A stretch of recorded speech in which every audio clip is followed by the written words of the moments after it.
Welcome to episode 0 of Chopping It Up with Jay and Russ. We're calling this episode 0 today because we want to give everybody out there listening to this podcast a little bit of a background on who is Jay and who is Russ. That's what we're going to do. We're going to keep it simple and fun. This podcast's purpose is to talk about current events, business, real estate, digital and social media, and other topics that are relevant to us, and keep it light and fun and airy, right, Russell? I just want to have a good time. That's it. So we plan to have guests in the future, but we wanted to start this first podcast with just the two of us chopping it up. Chopping it up with Jay and Russ. They know the flow is dangerous. Catching a vibe, they feel the rush. We can't be stopped, you're out of luck. They might be doing it good, but it's better with us. Yo, hey, chopping and chopping and chopping, we chopping it up. Right. But Russell, why don't you tell the world a little bit about yourself? About myself, huh? Hey, Russel Helbling here. Are you about to do the horn? So, Russel Helbling, there's the horn. Live in Forest Hills, from Long Island though. Retail real estate broker on Long Island, the boroughs, and everywhere outside New York Metro and beyond. I've been working with Jay for about 12 years, I think, now. Yeah, a long time.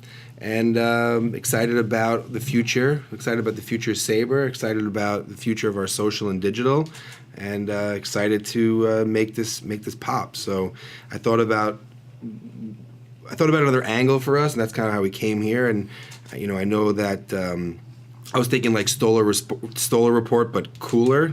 Shouts to Michael Stoller. He's done a great job for so many years, but wanted to do it more on our level, a little different, a little more hip, a little cooler, a little more fun, and have a way for us to talk about retail real estate, things that are interesting to us, including rap music and sneakers. True story. But also bring in influencers and people that we admire and people that we work with or don't work with, that we just want to chop it up with and have a real deep conversation and kind of understand where they're coming from and how they go about their day and what makes them tick and how we could all work together and become more successful. So I think that this is a great platform for that, so I'm excited that we're doing it, and I can't wait to keep going with it. So likewise, I am Jay Siano, the founder and CEO of Sabre Real Estate. I am also the founder of a social digital media creative agency called Be Creative. We're going to talk a lot about, obviously, real estate because that is the world that we live in, but we're also continuing to grow and enhance our online profiles, our personal brands, and a lot of that stuff carries over into what we do at Be Creative. I started Sabre Real Estate at the end of 2010. I was at CB Richard Ellis prior to starting Sabre Real Estate with my partner, Ken Breslin, and we are now approximately going on 7.5 years in the business, at Sabre, I should say. We're in the business a lot longer than that, but Sabre is approaching 7.5 years old, and we're proud of what we've done, the fingerprint that we've been able to put on the commercial real estate industry in those 7+ years.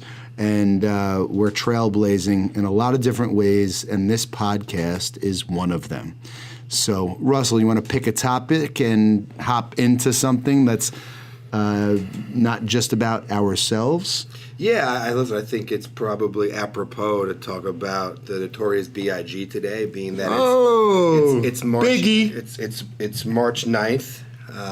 Greatest rapper of all time, died on March 9th. Died on March 9th. So I think it'd be great to talk about, how I think his music and hip-hop in general kind of shaped my childhood and how I grew up. And I think it influenced me from the cultural perspective and how I came up, even being a white Jewish kid from Long Island.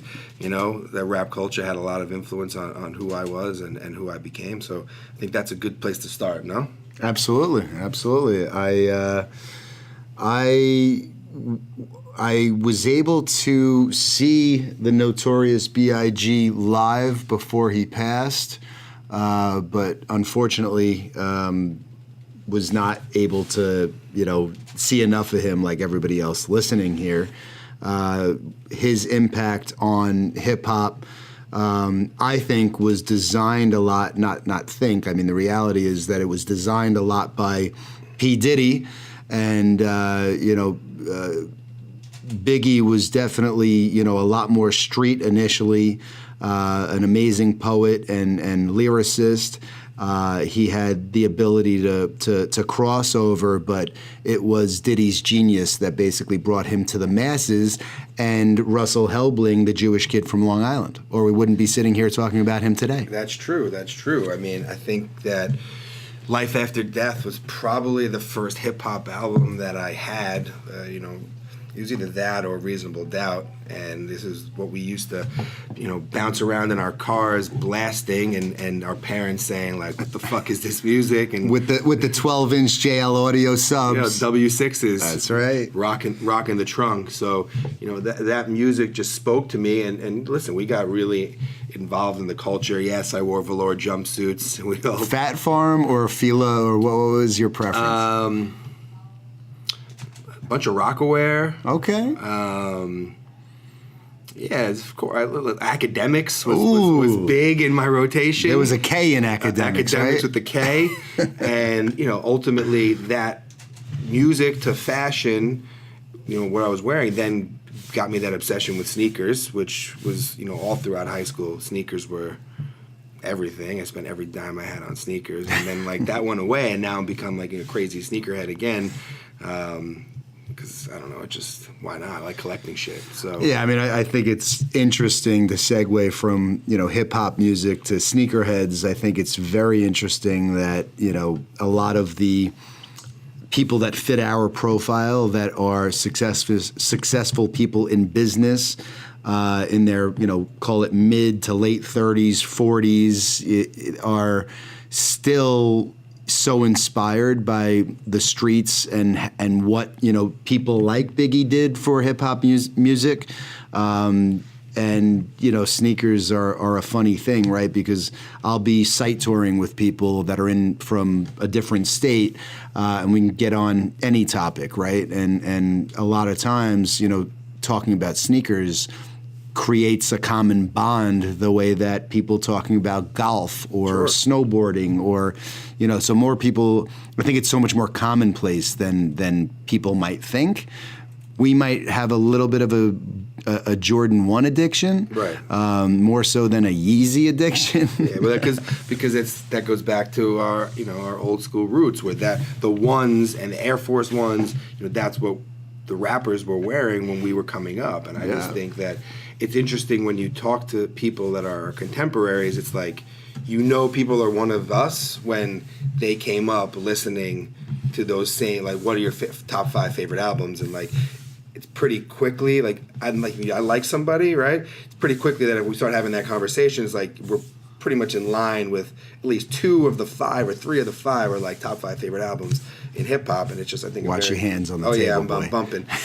Very interesting that's kind of people kind of congregate together, because it was these kids of the 80s and early 90s. That's what shaped us as people today. And I don't care if you're in finance or you're a guy that works behind the counter at Starbucks, or you're a chef or you're a real estate guy or whatever it is, but you had that bond. It was a very rebellious thing when I was a kid. Again, a white Jewish kid from Long Island that was all about hip hop. Yes, I like hippie music too, but hip hop kind of dominated my external persona, and I think shaped who I was. And it's you're able to really bond and grow, and all those people kind of coming up at the same time.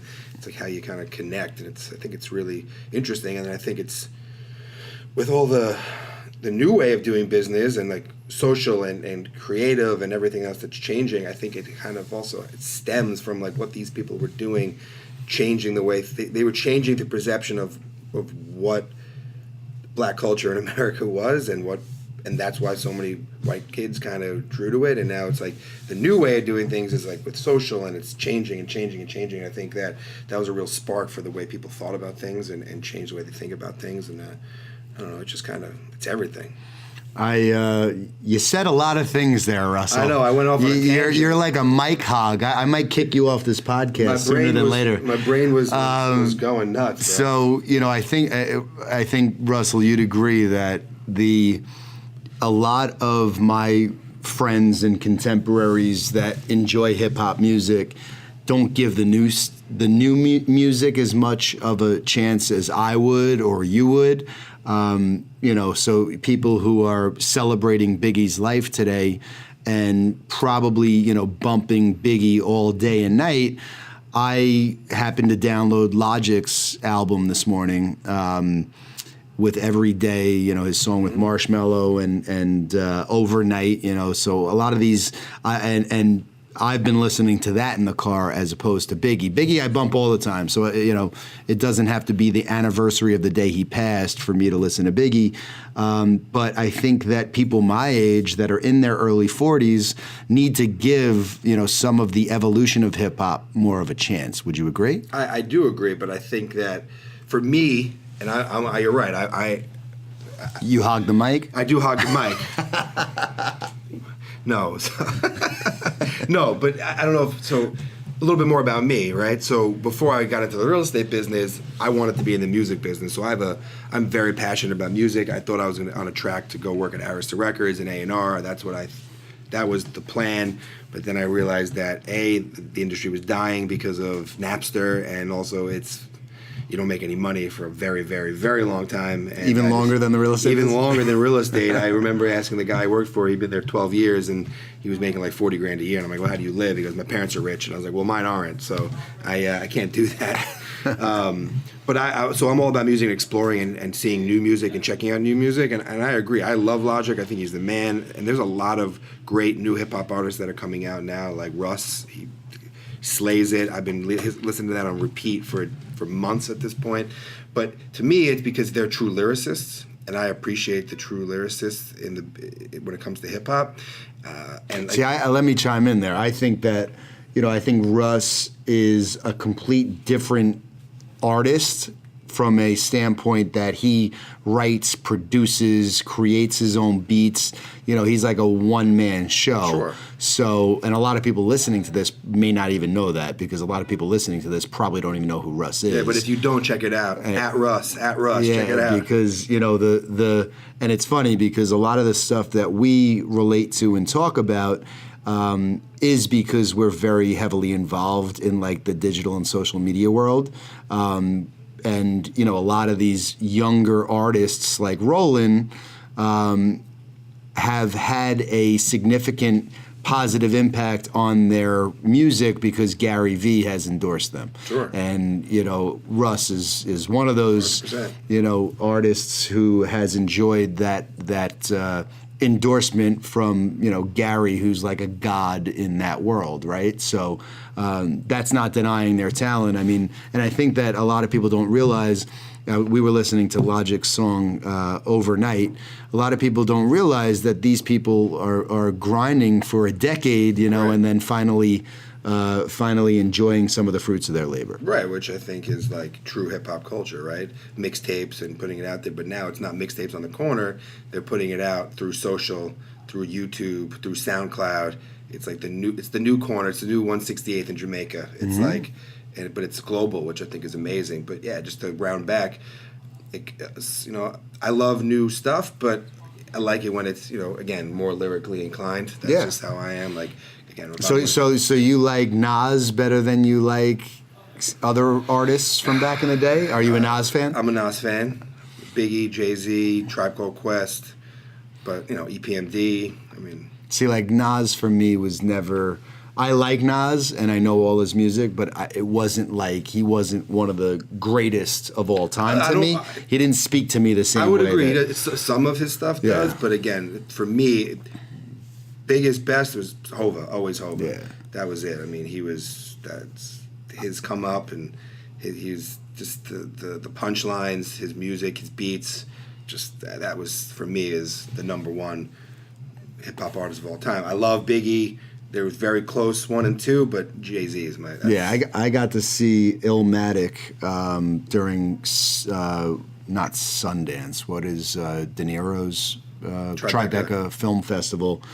Probably 3 years ago when Illmatic was part of that, and I got to see him at the Beacon, and we watched the movie, and then Nas came out and performed, and that was epic. Shout out to Jay Gerbs for always insisting that we go to as many hip-hop shows as possible.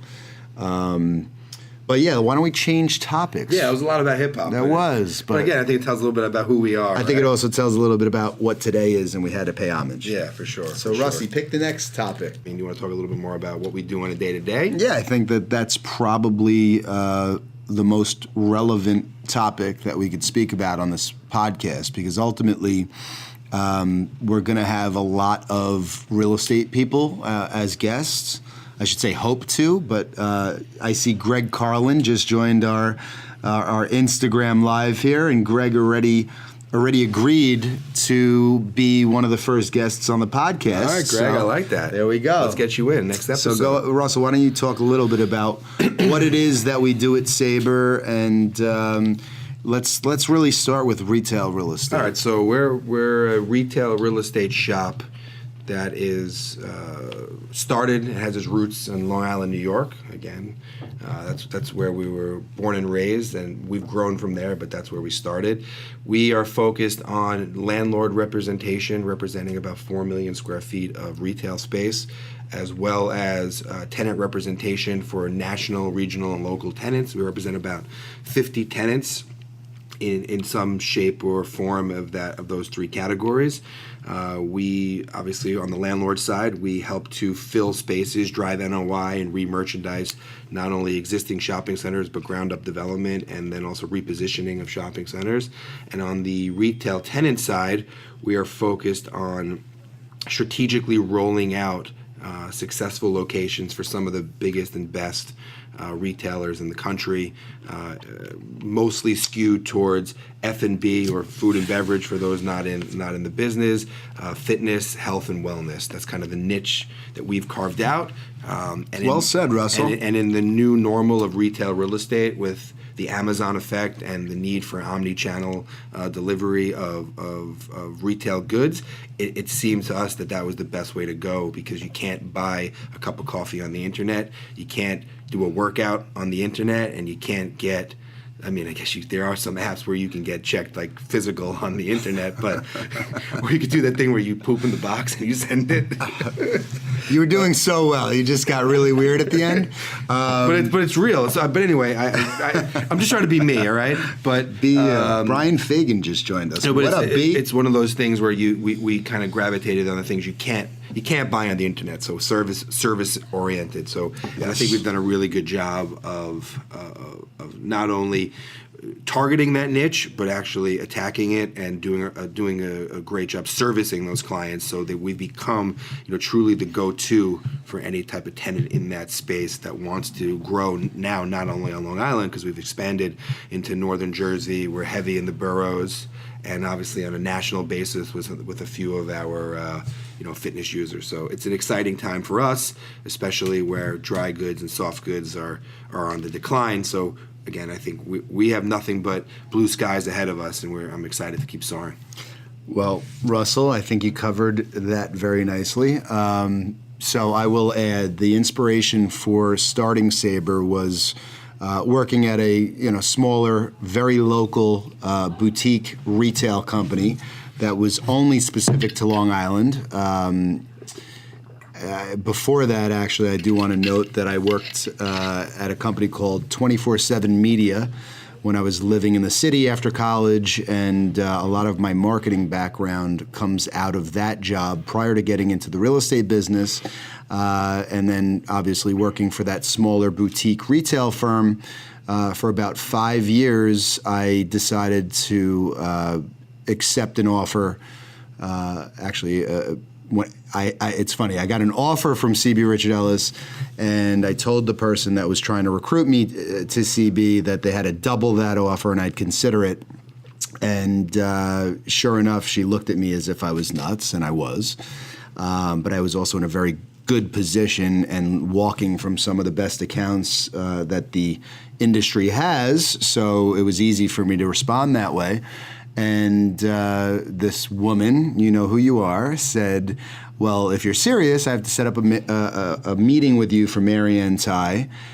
With Marianne Ty, I should say. And I said, set it up. She did. Long story short, what I asked for was offered to me, and there I was off and running to CB Richard Ellis. I spent 4 years there in a 5-year contract, and learned along the way through the downturn of 08, 09, that I was not going to be a lifer in the corporate world, and that there had to be an option that combined best practices from a boutique retail firm and the best practices from a global giant like CBRE.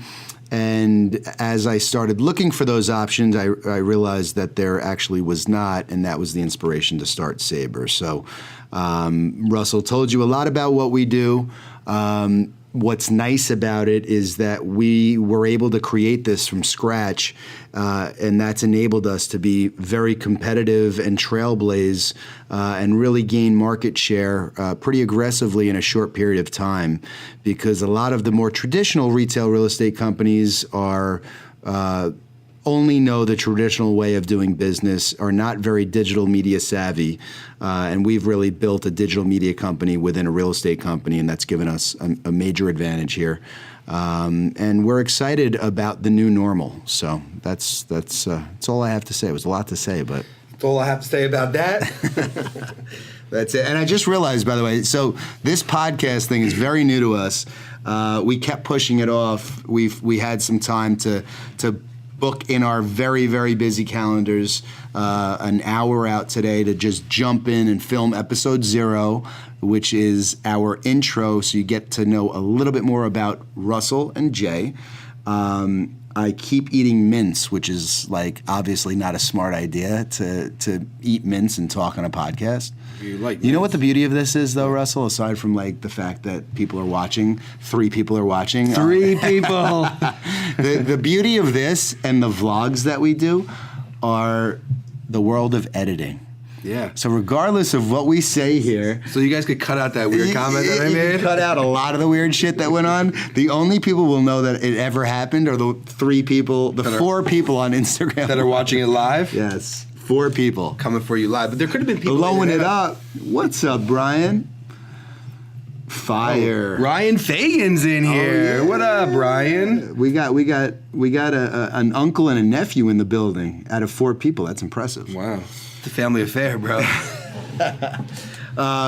In the future, we're gonna have, like I said, we're gonna have guests on, and we had a few, definitely a few interesting topics that were suggested on Instagram Live, and I think that's a good way for us to, let the audience kind of communicate with us and choose topics to discuss in the future. Sure. So, Digital Army, 2 of you who are sitting in this room, and let's make sure that we're thoughtful about when we're actually filming and recording the podcast moving forward, so we can advertise that on Insta Story and our platforms, so people will know when to actually tune in. Sure. And participate. And Brian, I appreciate that. Jayson is going to blow up. So are you, brother. Appreciate that. Appreciate you. He's there. Yeah, man. He's there. Oh, see money in the building, too. See money in the building. What's going on, guys? Yo, Brian, we're going to get you up on the podcast, too. Notifications on. Notifications on. Well said. Well said. I think we have... What do you think? Do we have enough content for today's? Yo, we're signing out. Thanks for tuning in. Okay. Chopping it up with Jay and Russ. They know the flow is dangerous. Catching a vibe, they feel the rush. We can't be stopped, you're out of luck. They might be doing it good, but it's better with us. Yo. Hey, chopping and chopping and chopping, we chopping it up.